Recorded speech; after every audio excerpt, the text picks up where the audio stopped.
अस्सलाम वालेकुम जी, welcome back to my YouTube channel, welcome back to another video. I know काफ़ी दिनों के बाद आज ना व्लॉग अपलोड होगा। आप लोगों को मेरे गले की आवाज़ से भी आइडिया हो रहा होगा कि गला कितना ज़्यादा अभी तक भी शदीद वाला ख़राब हुआ है।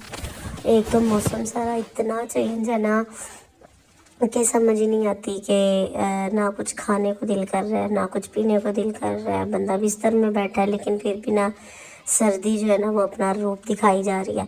तो ये वाला व्लॉग है जी छिले का, जो हम लोगों ने लेके जाना था। मेरी सिस्टर का छिला, ये रिंग बनाई थी मामा लोगों ने, तो मैंने कहा कि चलें आप लोगों के साथ भी सारी डिटेल शेयर कर देती हूँ। मेरे भी मिक्सिंग है इसके अंदर और मेरी मम्मा की साइड के भी।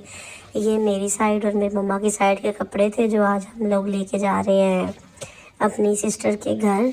तो फिर उसके बाद ही हम लोगों ने शादी की शॉपिंग भी करनी है। अभी हम लोग तकरीबन यहाँ पे रुकेंगे शादी की शॉपिंग के लिए भी।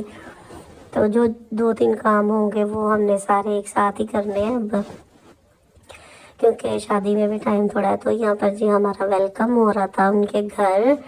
तो ये जो जो पार्ट्स मैंने रिकॉर्ड किए वो सारे मैंने आप लोगों के साथ शेयर कर दिए। कुछ आगे पीछे हो जाए तो उसको एडजस्ट कर लीजिएगा। मे भी हुए हैं कुछ आगे पीछे। तो ये वो चीज़ें हैं जो सारी हम लोग छिले के लिए लेके आए हैं। अगर रिज़ल्ट थोड़ा ख़राब आया हो तो इसे इग्नोर कीजिएगा, क्योंकि मैंने ना ये वीडियोस किसी से ली थी, उन्होंने बनाई थी तो मैंने उनसे ले ली। उन्होंने सारी मुझे लगता है बनाई भी ना स्नैपचैट पे है, तो इसलिए थोड़े से ना इनके कलर्स भी ऐसे आ रहे हैं। तो इसको जस्ट समझ जाइएगा आप लोग। तो ये जो छिले का भी व्लॉग था ना उसका ये मैंने काफ़ी देर से बना के रखा हुआ था। यकीन माने गला ही नहीं ठीक हो रहा, ना फ्लू जा रहा है ना कफ जा रही है। तो पता नहीं क्या ही ऐसा मसला बना हुआ है ना कि ख़त्म होने का नाम ही नहीं ले रहे। तो ये मेरी सिस्टर का रूम था। जब बेबी आया ना तो उन्होंने ये वेलकम सारा किया था। तो सबसे पहले जी हमें सर्व किया गया जी कोल्ड ड्रिंक, जो कि पीने के बाद शदीद किस्म की फिर से खांसी स्टार्ट हो गई। उसके बाद जिन्होंने मटन बनाया था, एक अकीका भी था साथ, और साथ में जी छिले वाली रस्म जो सारी करनी थी वो थी।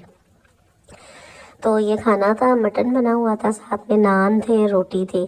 तो जो जो चीज़ें हमें चाहिए थी हम लोगों ने ले ली। और आपको पता है आपकी सिस्टर को तो फिर नान ज़्यादा पसंद है। मैं नान जो है ना बड़े शौक से खाती हूँ, मेरा फेवरेट है।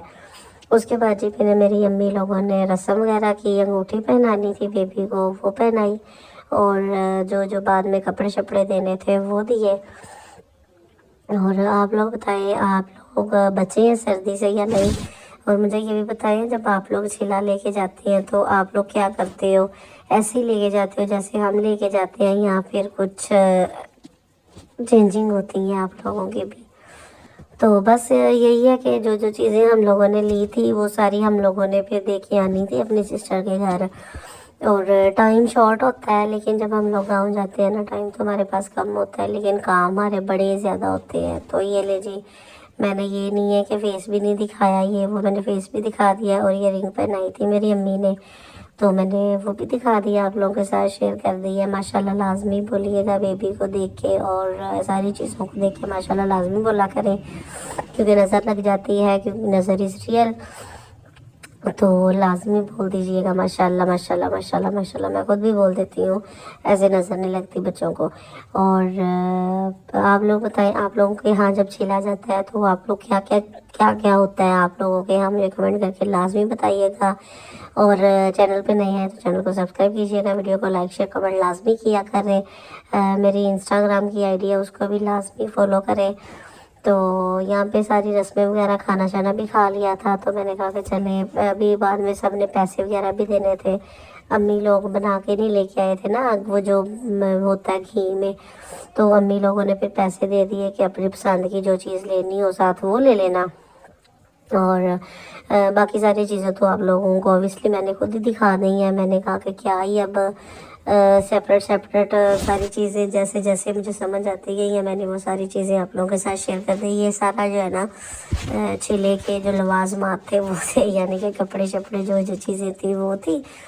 और उनकी बेबी की पुफियाँ वगैरह भी सारा कुछ लेके आई थी। और अम्मी लोग भी इतना कुछ लेके आए कि अच्छा लग रहा था माशाल्लाह ना, हर चीज़ अच्छी लग रही थी। यहाँ पे मैं और ये मेरे दादा लगते हैं रिश्ते में, और हम लोग काफ़ी मतलब कि ना बातें शातें फ्रैंक होकर बातें शातें करते। ये दादा अबू है मेरे, मेरी सिस्टर के ससुर है, बेसिकली है हमारे दादा, तो रिश्ते के दादा हैं, यानी कि नज़दीक वाले दादा नहीं है। तो बस ये उसके बाद जी फिर ये वाली तस्वीर होनी थी। अंदर नहीं मैं आ गई जब मेरे भी सुनना सच्ची ਉਹ ਸਾਡੇ ਕੋਲ ਲੈ ਕੇ ਪਤਾ ਸਾਨੂੰ ਵਾਰੀਆਂ ਵਾਸੀ ਐਵੇਂ ਕਰਕੇ ਅਸੀਂ ਤਾਂ 1000 ਲੈਣਾ ਤੇ ਸੋਨਾ ਜਿਹੜਾ ਮੇਰਾ ਪੁੱਤਰ ਦੇ ਵਿਆਹ ਤੇ ਨਹੀਂ ਕਿਉਂ ਦਿੱਤਾ ਪੋਤਰੇ 1000 ਜੋੜਾ ਨਹੀਂ ਦਿੱਤਾ ਜੋੜਾ ਮੇਰੇ ਕੋਲ ਹੈ ਤੈਨੂੰ ਵੀ ਪਤਾ ਸਾਰਾ ਹੀ ਵੇਖ ਲੈ ਮੈਂ ਤੇ ਇੱਕ 1000 ਲੈਣਾ ਤੇ ਬਹੁਤ ਮਿਲਣਗੇ ਸ਼ਾਵਾ ਇਹ ਨੋਟ ਨਾ ਫੁੱਲ ਬਣਾ ਕੇ ਮਮਨ ਦੀ ਲਲੀ ਨਾਲ ਬਾਨਿਆ ਲੋਟ ਬਾਟੀ ਦੀ ਸੇ ਨਹੀਂ ਦੱਦ ਗਏ ਮੈਂ ਅੰਦਰ ਨਹੀਂ ਆਉਂਦੀ ਆਵੇਂ ਨਹੀਂ ਫਿਰਦੇ ਘਰ ਪੋਤਰਾ ਜੰਮੇ ਚੁੱਕ ਕੇ ਲੋਰੀ ਦੇ ਕੇ ਆਈਆਂ ਨਹੀਂ ਫਿਰਦੇ ਪੋਤਰੇ ਨੂੰ ਬਿਸਮਿਲ੍ਲਾ ਪਰ ਜਾ ਫਿਰਦਾ ਏ ਅੱਲਾ ਉਹਨੇ ਤਾਏ ਨੂੰ ਵੀ ਦੇਵੇ ਇਹ ਲੋਟ ਨਹੀਂ ਲੈਣਾ ਦੱਦ ਗਏ ਇਹਨਾਂ ਨੂੰ ਦੱਸ ਨਹੀਂ ਲੈਣਾ ਇੱਕ 1000 ਲੈਣਾ ਜਿਹੜਾ ਸਾਰਾ ਬਗੈਰ ਪੋਤਰਾ ਲੈਣਾ ਉਹ ਤੈਨੂੰ ਸਾਰਾ ਹੀ ਪਤਾ ਹੈ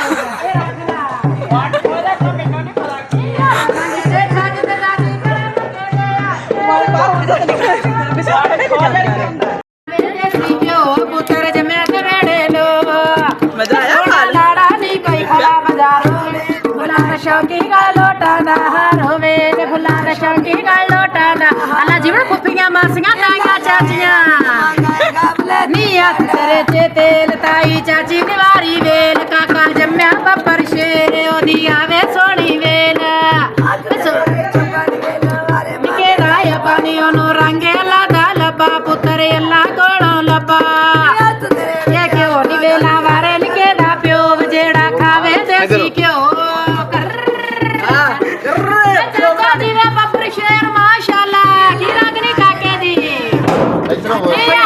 ਇਹ ਵੇਰ ਦੀ ਵੇਲ ਮੰਗੇ ਦੀ ਫੁੱਫੇ ਕੋਲੋਂ 100 ਰੁਪਏ ਦੀ ਕੀ ਲੱਗਣੀ ਏ ਕਜ਼ਨ ਹੱਥ ਮਾ ਇਹ ਵੇਰ ਜੀ ਵੇਲ ਕਾਕੇ ਦੀ ਕਜ਼ਨ ਦੇ ਕੋਲੋਂ 50 ਰੁਪਏ ਦੀ ਵੇ ਨਾਲੇ ਵਧਾਈਆਂ ਕਾਪੀ ਡਰਦੀ ਕੀ ਦੇਣਾ ਜਾਣਾ ਉਹਨਾਂ ਵਰਗੇ ਹੋਣਾ ਉਹ 5000 ਲੈਣਾ ਇਹ ਨੀ ਲੜਨਾ ਜੋੜਾ ਦੇਣਾ ਇਹ ਨਾਲੇ ਸੋਨਾ ਲੈਣਾ ਕਹਿੰਦੇ ਮਾਰਾ ਦਾ ਵਾਲਾ ਦੇਵੇ ਦੁੱਧ ਪੁੱਤਰ ਵਾਲਾ ਦੇਵੇ ਬੱਚੀ ਬੱਚੇ ਵਾਲਾ ਦੇਵੇ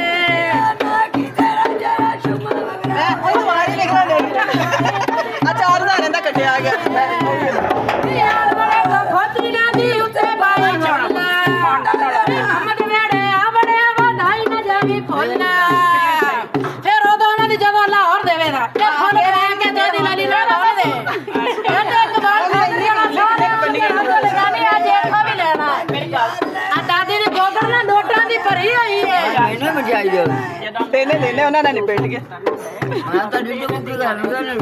ਪਤਾ ਮੈਂ ਨਾ ਤੀਸਰੀ ਧੀ ਜੰਮੀ ਪੋਤਰੀ ਵੇਲਾ ਤੈਨੂੰ ਸਤਾਇਆ ਵਾਹ ਕਰਕੇ ਜਾ ਇਹਨਾਂ ਦੇ ਘਰ ਦੀਆਂ ਤਿੰਨ ਦੁਆਵਾਂ ਮੇਰੇ ਮਰਬੇ ਮੇਰੀਆਂ ਜਗ੍ਹਾ ਮੇਰੀਆਂ ਜ਼ਮੀਨਾਂ ਮੇਰੀਆਂ ਫਸਲਾਂ ਇਹਦੇ ਪੁੱਤਰ ਪੋਤਰੇ ਸਾਰੇ ਪਿੰਡ ਵਾਲਾਂ ਨੇ ਖੁਸ਼ ਰਾਗੀ ਵਾਲੀਆਂ ਅੱਲਾ ਦੂਸਰੇ ਨੂੰ ਦੇਗਾ ਮੈਂ ਤੈਨੂੰ ਉੱਠ ਗਿਆ ਬਾਟੀ ਦੀ ਛੇਤੀ ਯਾਰ ਲੈਣਾ ਇਹ ਰੱਖ ਨਹੀਂ ਇਹ ਨਹੀਂ ਤੇਰੀ ਕਰੀ ਦੀ ਨਹੀਂ ਮੇਰੀ ਜੇਦ ਹੈ ਸਾਰਿਆਂ ਨੂੰ ਖੁਸ਼ ਹੋ 200 ਦੀਆਂ ਅਸੀਂ ਲੈ ਕੇ ਖੁਸ਼ ਹੋ ਜਾ ਪਤਾ ਤੇਰੇ